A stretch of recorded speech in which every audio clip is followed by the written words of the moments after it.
నమస్కారం వార్తల్లోకి స్వాగతం. ముందుగా ముఖ్యాంశాలు. డ్రైనేజీ కాలువల్లో మురికి నీరు నిలవకుండా ఎప్పటికప్పుడు చెత్త తొలగించాలి. అధికారులను ఆదేశించిన తిరుపతి నగరపాలక సంస్థ కమిషనర్ మౌర్య.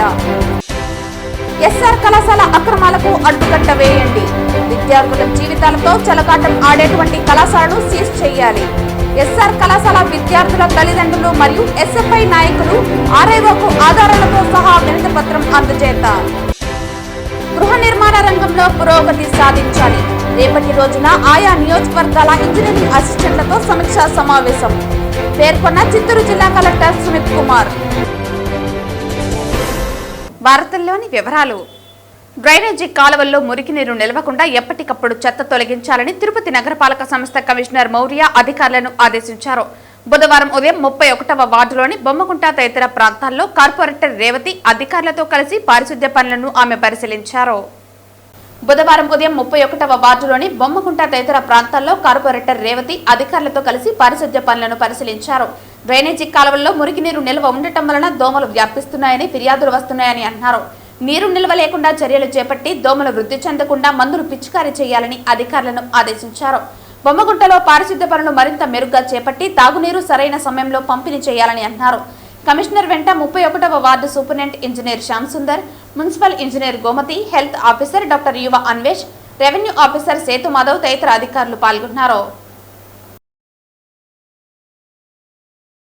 తిరుపతి నగరపాలక సంస్థ పరిధిలోని ఖాళీగా ఉన్న దుకాణాలకు కమిషనర్ మౌర్య సమక్షంలో బుధవారం బహిరంగ వేలంపాట ప్రశాంతంగా నిర్వహించారు.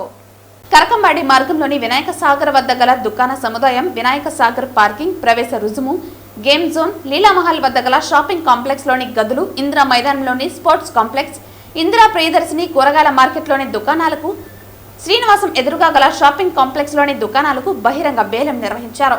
కాగా వినాయక సాగర్ పార్కింగ్, ప్రవేశ రుజుము, గేమ్ జోన్ వేలం వాయిదా పడింది. ఇందిరా ప్రియదర్శిని కూరగాయల మార్కెట్లోని దుకాణాలకు, శ్రీనివాసం ఎదురుగా గల షాపింగ్ కాంప్లెక్స్ లోని దుకాణాలకు, వైకుంఠపురం మార్కెట్ గలనందు దుకాణాలకు నిర్వహించిన వేలంలో ఎవ్వరూ పాల్గొనలేదు. ఈ బహిరంగ వేలం డిప్యూటీ కమిషనర్ అమరయ్య, రెవెన్యూ అధికారులు సేతు మాధవ్, రవి, ఆర్ఐలు తదితరులు పాల్గొన్నారు. గృహ నిర్మాణ రంగంలో పురోగతి సాధించాలని చిత్తూరు జిల్లా కలెక్టర్ సుమిత్ కుమార్ సంబంధిత అధికారులను ఆదేశించారు. బుధవారం స్థానిక కలెక్టరేట్లోని సమావేశ మందిరంలో పూతలపట్టు, జీడి నెల్లూరు, చిత్తూరు అర్బన్ నియోజకవర్గాల ఎన్టీఆర్ గృహ నిర్మాణాల పనులపై సమీక్షా సమావేశం నిర్వహించారు. ఈ కార్యక్రమంలో హౌసింగ్ పీడీ ఇన్ఛార్జి సుబ్రహ్మణ్యం, డిఈలు, ఏఈలు తదితరులు పాల్గొన్నారు. ఈ సందర్భంగా జిల్లా కలెక్టర్ మాట్లాడుతూ, జిల్లాలో నిరుపేదలకు ఇళ్ల నిర్మాణం కోసం ప్రణాళికలో పేర్కొన్న లక్ష్యాలను సాధించడంలో అధికారులు నిబద్ధతతో కృషి చేయాలని తెలిపారు.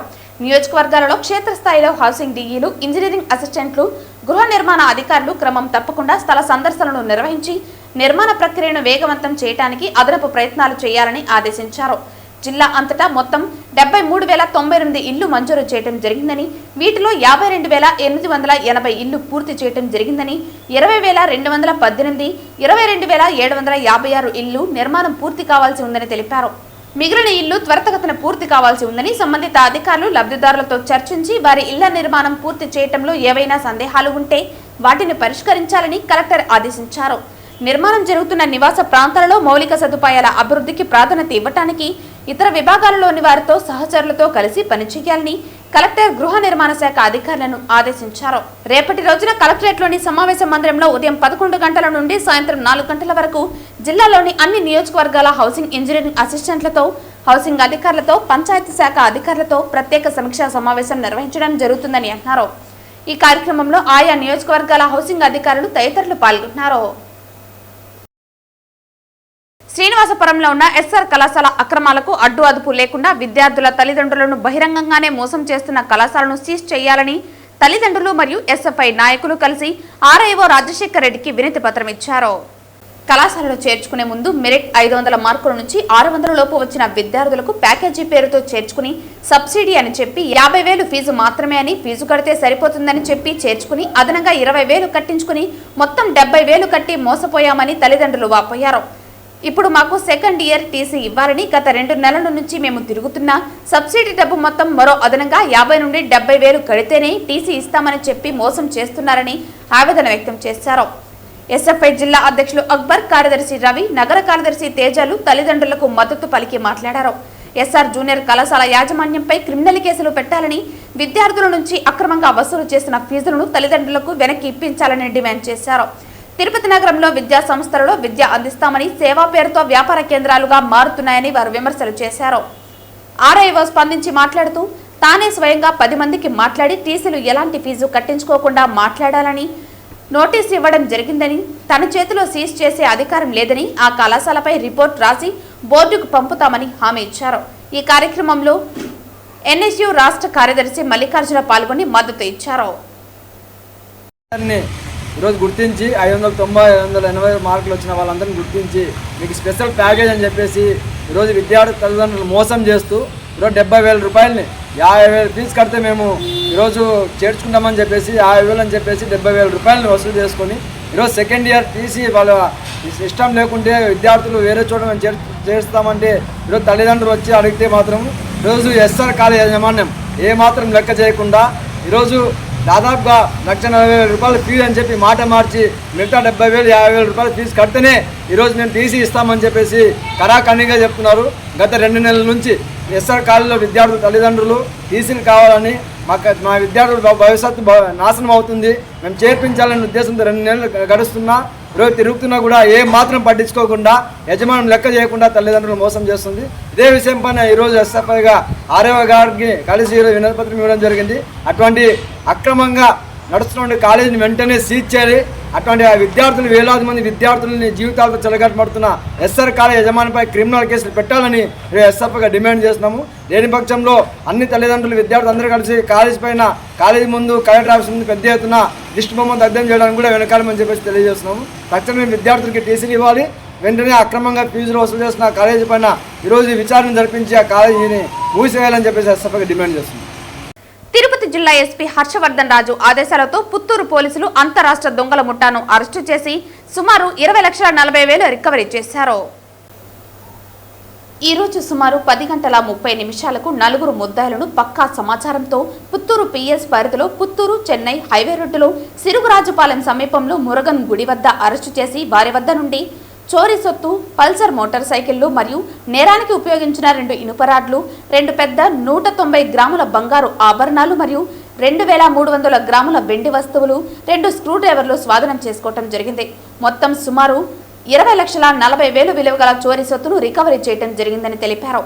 ఈ సందర్భంగా జిల్లా ఎస్పీ మాట్లాడుతూ ముద్దాయిలను అరెస్టు చేయడంలో ప్రతిభ కనబరిచిన పుత్తూరు డీఎస్పీ రవికుమార్, పుత్తూరు రూరల్ రవీంద్ర, పుత్తూరు కేవీపీపురం పిచ్చాటూరు ఎస్ఐలు ఓబయ్య, నరేష్, వెంకటేష్ తదితరులను అభినందించారు. ఈరోజు తిరుపతి జిల్లాలో మళ్ళీ ఒక ఇంటర్ డిస్ట్రిక్ట్ ఒక హెచ్బి అఫెండర్స్ గ్యాంగ్ ఈరోజు పట్టుకోవడం జరిగింది నిన్న. సో దానికి సంబంధించి మనం వివరాలు చూసినట్లయితే దీంట్లో ప్రధానంగా కోవిల్ మనీ అని చెప్పి ఇతను నమక్కల్ డిస్ట్రిక్ట్ తమిళనాడు. సో ఈ గ్యాంగ్కి ఇతనే ప్రధానమైనటువంటి లీడరు. సో ఇతనితో పాటు సురేష్, తర్వాత కుమార్, దెన్ మణికంఠ, ఈ 4 వ్యక్తులు కలిసి మనకు రీసెంట్గా నెల్లూరు డిస్ట్రిక్ట్లో వేదాయపాలెంలో ఒక మేజర్ అఫెన్స్ చేయడం జరిగింది. సో అఫెన్స్ చేసిన తర్వాత మన దగ్గర కూడా కొన్ని అఫెన్సెస్లో వీళ్ళు పార్టిసిపేట్ చేశారన్న మనకు ఒక అనుమానం. అండ్ అక్కడ వాళ్ళకు ఒక సీసీటీవీ ఫుటేజ్ రావటం, ఆ ఫుటేజ్ బేస్ చేసుకున్న ఆధారంగా మనం కూడా ఇక్కడ టెక్నికల్గా మనం కూడా ఫుటేజెస్ కలెక్ట్ చేసి వీళ్ళ యొక్క పాత్ర కొంత నిర్ధారించుకున్న తర్వాత ప్రాథమికంగా ఇమీడియట్గా టీమ్ ఫామ్ చేసి మా ఎస్సీపీఓ పుత్తూరు, తర్వాత అట్లాగే సిఐ పుత్తూరు రూరల్, మా additional SP crimes, SI KVBPuram, SI Pichatur అందరూ కలిపి ఎట్టి పరిస్థితుల్లో మనం ఈ కేసెస్ డిటెక్ట్ చేయాలన్న ఇదితోటి ఎఫర్ట్స్ చేయటం. దాని ఫలితంగా నిన్న వీళ్ళందరినీ కూడా 4 మేము కస్టడీలో తీసుకోవడం జరిగింది. తీసుకున్న తర్వాత వీళ్ళని విచారించగా వీళ్ళు మాకు దగ్గర కూడా దాదాపు టోటల్గా అన్నీ చూసినట్లయితే 9 కేసులు. ఇప్పుడు నవాబ్పేట కేసు పక్కన పెడితే మన జిల్లాకు సంబంధించిన 8 కేసెస్లో వీళ్ళ పాత్ర ఉన్నట్టుగా వాళ్ళు కన్ఫెస్ చేయడం జరిగింది. అలాగే వాళ్ళ దగ్గర మనం దాదాపు 190 గ్రాముల బంగారం, అట్లాగే 2.43 కేజీల వెండి, మొత్తం 3 పల్సర్ బైక్స్, అట్లాగే ఏదైతే అఫెన్స్ చేయడానికి వాళ్ళు పనిముట్లు వాడతారో ఆ పనిముట్లు అన్నీ కూడా వాళ్ళ నుంచి మనం లైవ్గా పట్టుకోవడం జరిగింది. దీని అంతటి విలువ తీసుకున్నట్లయితే దరిదాపుకి 20,40,000 రూపాయలు విలువ కలిగిన ప్రాపర్టీని రికవర్ చేయడం జరిగింది. సో ఈ సందర్భంగా ఇంత మంచి ప్రతిభ చూపించి ఈ అంతర్రాష్ట్ర ముఠాని అంతర్జిల్లా ముఠాని పట్టుకున్నటువంటి మా అడిషనల్ స్పీ క్రైమ్స్కి, అట్లాగే మా ఎస్డిపిఓ పుత్తూరు రవికుమార్కి, వాళ్ళ అడిషనల్ మా క్రైమ్స్ ఇన్స్పెక్టర్స్ ఇద్దరు కూడా ప్రకాష్ రెడ్డి, శివకుమార్ రెడ్డి, అట్లాగే ఇన్స్పెక్టర్ పుత్తూరు, వాళ్ళ టీం అంతటికి కూడా నా ప్రత్యేకమైన అభినందనలు తెలియజేస్తున్నాను.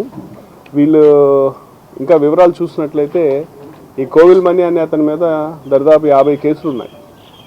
అట్లాగే ఈ సురేష్ అనే అతని మీద కూడా 15 కేసులు, మణికంఠ మీద 18 కేసులు, కుమార్ మీద 18 కేసులు. ఇట్లా వీళ్ళు చూసినట్లయితే 18, 15, 50 కేసులు ఉన్నటువంటి వ్యక్తులు. వీళ్ళందరూ బాగా కరడుగట్టిన దొంగలు.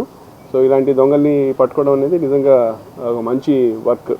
కాబట్టి మరొకసారి మా సిబ్బంది అంతటికి, వీళ్ళతో పాటు ఎవరైతే కానిస్టేబుల్ ఉన్నారో తిరిగి ఫీల్డ్ మీద వీళ్ళ గురించి ఇన్ఫర్మేషన్ కలెక్ట్ చేసి ఈ కేసు డిటెక్ట్ అయ్యేదానికి కృషి చేసినటువంటి ఆ కానిస్టేబుల్ అందరికీ కూడా నా ప్రత్యేకమైన అభినందనలు తెలియజేస్తున్నాను. వైఎస్ఆర్సీపీ తిరుపతి నియోజకవర్గ సమన్వయకర్త భూమన అభినయ్ రెడ్డి జన్మదిన వేడుకలను ఆ పార్టీ నాయకులు నగరంలో పలుచోట్ల ఘనంగా నిర్వహించారు. వైసీపీ యువజన విభాగం రాష్ట్ర కార్యదర్శి మల్లం రవికుమార్ రెడ్డి ఆధ్వర్యంలో వైసీపీ పార్టీ కార్యాలయంలో బుధవారం పార్టీ నాయకులు అభిమానులతో కలిసి భారీ కేక్ కట్ చేశారు.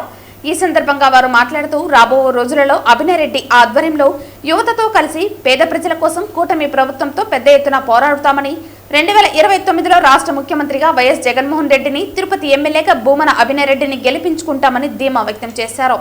ఈ కార్యక్రమంలో వైసీపీ నాయకులు, కార్యకర్తలు, అభిమానులు పెద్ద సంఖ్యలో పాల్గొన్నారు. తమ అభిమాన నాయకులు భూమన అభినయ్ రెడ్డి జన్మదిన సందర్భంగా నగర యువజన విభాగ అధ్యక్షులు లక్కాకుల దినేష్ ఆధ్వర్యంలో ప్రేమే మార్గంగా సేవే లక్ష్యంగా కేక్ కట్ చేసి 10 మంది ప్రాణాలు కాపాడాలనే ఉద్దేశంతో 24 మంది యువకులు రక్తదానం చేయడం జరిగింది. భూమన అభినయ్ రెడ్డి జన్మదిన సందర్భంగా నగర యువజన విభాగ అధ్యక్షులు లక్కాకుల దినేష్ ఆధ్వర్యంలో కేక్ కట్ చేసి 24 మంది యువకులు రక్తదానం చేయడం జరిగింది. ఈ కార్యక్రమానికి ముఖ్య అతిథులుగా తిరుపతి నగరపాలక సంస్థ mayor doctor Sirisha, YSR Congress party నగర అధ్యక్షులు మల్లం రవిచంద్ర, నాయకులు చందు, కిషోర్ రెడ్డి, మణికంఠ, రాజేష్ తదితరులు పాల్గొన్నారు.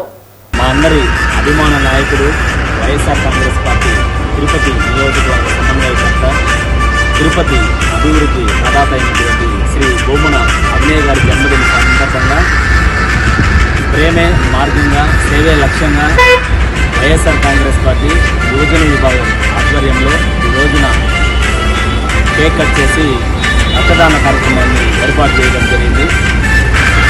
రానున్న రోజుల్లో కూడా మేము భూమన అభినయ్ రెడ్డి గారిని యువజన విభాగం తరఫున మా మద్దతు ఎప్పుడు తెలిపి 2029 ఎన్నికల్లో భూమన అభినయ్ గారిని తిరుపతి ఎమ్మెల్యేగా గెలిపించుకోవడానికి మేమందరం కూడా మా వంతు సాయశక్తులా కృషి చేస్తామని చెప్పి రానున్న 2029 ఎన్నికల్లో భూమన అభినయ్ గారిని ఎమ్మెల్యే హోదాలో మరింత ఈ జన్మదినాన్ని వైభవోపేతంగా జరుపుతామని చెప్పి మేమందరం కూడా తెలియజేస్తున్నాం. లిక్కర్ స్కామ్ లో సంచలనాత్మక అరెస్టులకు సమయం దగ్గర పడిందని సిట్ సంకేతాలు పంపుతోంది. ఇంతకాలం దుబాయ్లో దాక్కున్న వ్యక్తిని రప్పించి ఎయిర్పోర్టులో అరెస్టు చేసింది. లిక్కర్ స్కామ్ లో సంచలనాత్మక అరెస్టులకు సమయం దగ్గర పడిందని సిట్ సంకేతాలు పంపుతోంది. ఇంతకాలం దుబాయ్లో దాక్కున్న వ్యక్తిని రప్పించి ఎయిర్పోర్టులో అరెస్టు చేసింది. వెంటనే డబ్బులు ఎక్కడ దాచిపెట్టారో కనుక్కుని శంషాబాద్ దగ్గర ఫామ్ హౌస్ నుంచి 11 కోట్లు స్వాధీనం చేసుకుంది. ఇంకా 11 మంది దుబాయ్, థాయిలాండ్ నుంచి రావాల్సిందే. రెడ్ కార్నర్ నోటీసులు జారీ చేయకముందే వస్తే బెదరని ఆయా నిందితులకు సంకేతాలు పంపుతున్నారు. ఎయిర్పోర్టులో వరుణ్ అనే వ్యక్తిని అరెస్టు చేసి విజయవాడ తరలిస్తున్నారు. వరుణ్ దగ్గర చాలా సమాచారం ఉంది. ఆధారాలను కూడా తీసుకొచ్చారు. కీలక నేతలు, వైసీపీ ముఖ్యులు ఈ లిక్కర్ స్కామ్ లో ఎలా ప్రధాన పాత్ర పోషించారో ఇప్పటికే ఆధారాలు ఉన్నాయి. వాటికి మరింత సపోర్ట్ ఇచ్చే ఆధారాలు వరుణ్ ఇచ్చిన సమాచారంతో వెలుగులోకి వచ్చాయి. అంతిమ లబ్ధిదారులు ఎవరు, డిస్టిలరీస్ డబ్బులు ఎవరికి చేర్చాయి అన్నదానిపై స్పష్టత వచ్చింది. ఇప్పటి వరకు మీడియాకు తెలిసింది కొంతేనని, అసలు బయటపడిన విషయాలు మైండ్ బ్లాక్ చేస్తాయని అంటున్నారు. అందుకే సిట్ అధికారుల నుంచి సంచలనాత్మక అరెస్టులకు సమయం అయిందన్న సంకేతాలు వస్తున్నాయంటున్నారు. మరికొన్ని డ్రెన్స్ లో సోదాలు నిర్వహించి మరింత నగదును స్వాధీనం చేసుకునే అవకాశాలు కూడా కనిపిస్తున్నాయి. వార్తలు ముగించే ముందు ముఖ్యాంశాలు మరోసారి. డ్రైనేజీ కాలువల్లో మురికి నీరు నిలవకుండా ఎప్పటికప్పుడు చెత్త తొలగించాలి. అధికారులను ఆదేశించిన తిరుపతి నగరపాలక సంస్థ కమిషనర్ మౌర్య. ఎస్ఆర్ కళాశాల అక్రమాలకు అడ్డుకట్ట వేయండి. విద్యార్థుల జీవితాలతో చెలగాటం ఆడేటువంటి కళాశాలను సీజ్ చేయాలి. ఎస్ఆర్ కళాశాల విద్యార్థుల తల్లిదండ్రులు మరియు ఎస్ఎఫ్ఐ నాయకులు ఆర్ఐఓకు ఆధారాలతో సహా వినతి పత్రం అందజేత. గృహ నిర్మాణ రంగంలో పురోగతి సాధించాలి.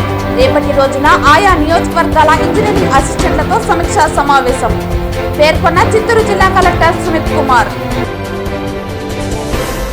ఈ వార్తలు ఇంతటితో సమాప్తం. తిరిగి వార్తల్లో మళ్ళీ కలుద్దాం. అంతవరకు సెలవు. నమస్కారం.